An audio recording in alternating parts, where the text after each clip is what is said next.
Doctor BR Ambedkar జయంతి సందర్భంగా ప్రతి జిల్లాలో సెమినార్లు నిర్వహించడం జరుగుతూ ఉంది. అందులో భాగంగా ఈరోజు ఎస్సీ మోర్చా రాష్ట్ర అధ్యక్షులు దేవానంద్ గారు, అలానే వారు వచ్చేసి జాతీయ ఎస్సీ మోర్చా జాతీయ కార్యదర్శి ఎస్ కుమార్ గారు వచ్చున్నారు. ఈ ప్రెస్ మీట్ని ఉద్దేశించి ఎస్సీ మోర్చా రాష్ట్ర అధ్యక్షులు దేవానంద్ గారిని మాట్లాడవలసిందిగా కోరుతున్నాను. పార్టీ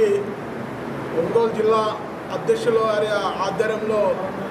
బిఆర్ అంబేద్కర్ యొక్క 134వ జయంతి ఉత్సవాల సందర్భంగా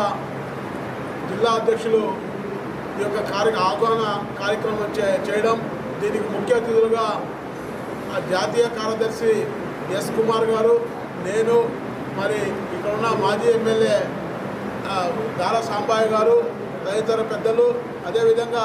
ఈ కార్యక్రమానికి అధ్యక్షత వహించిన జిల్లా అధ్యక్షులు శ్రీనివాసరావు గారికి, మీడియా మిత్రులకి ధన్యవాదాలు తెలుపుతూ ఈరోజు దేశవ్యాప్తంగా మొత్తం దాదాపు 1100 పైచిలకు ఈరోజు అంబేద్కర్ జయంతి ఉత్సవాలు పెద్ద ఎత్తున భారతీయ జనతా పార్టీ ఆధ్వర్యంలో అనేక విషయాల మీద ఈరోజు ప్రతి ఒక్క ఆఖరి దళిత గడపకి, అదేవిధంగా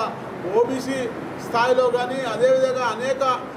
కులాలు మతాలకు అతీతంగా ఈరోజు భారతీయ జనతా పార్టీ ఏ విధంగా సమానత్వం కోసం నిరంతరం పనిచేస్తుందో అనేక ఆలోచనతో ఈరోజు నరేంద్ర మోడీ గారి కాటి నుంచి, అప్పటి దీన్ దయాళ్ శ్యామప్రకాష్ కాటి నుంచి ఈరోజు ఒక అంకిత భావంతో పనిచేస్తున్న విధానాన్ని ఈరోజు ఈ యొక్క అవగాహన సదస్సు ద్వారా తీసుకెళ్లడం జరుగుతుంది. ముఖ్యంగా ఈ రాష్ట్రానికి వస్తే ఎన్డీఏ కూటమి తర్వాత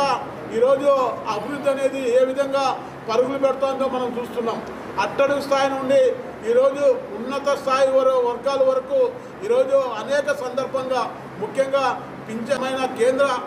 నిధులతో ఈరోజు 4 రోడ్లు 6 రోడ్లతో పాటు అనేక ఇండస్ట్రీస్తో పాటు ఈరోజు మూలపడిన పోలవరం కాటి నుంచి ఈరోజు 27 పథకాలు రద్దయిన ఎస్సీ కార్పొరేషన్ పథకాలు కాటి నుంచి ఈరోజు ఏదైతే రైతులకు ఇవ్వాల్సిన రుణాలతో పాటు అదేవిధంగా ఓబీసీలోని ఆర్థికంగా దిగువ ఉన్న కులాలు ఏవైతే ఉన్నాయో వాళ్ళని ఆర్థికంగా ఇచ్చేయడంతో పాటు ఏదైతే వర్గీకరణ నరేంద్ర మోడీ గారి ఆలోచనలో భాగంగా ఇక్కడ ఈ రాష్ట్రానికి వస్తే ఇక్కడ జిల్లాల వారీగా మాలలు ఎక్కువ ఉంటే వాళ్ళకి ఎక్కువ శాతం, మాదిగులు ఎక్కువ ఉంటే వాళ్ళకి ఎక్కువ శాతం, ఈ విధంగా వర్గీకరణ చేసి ఈరోజు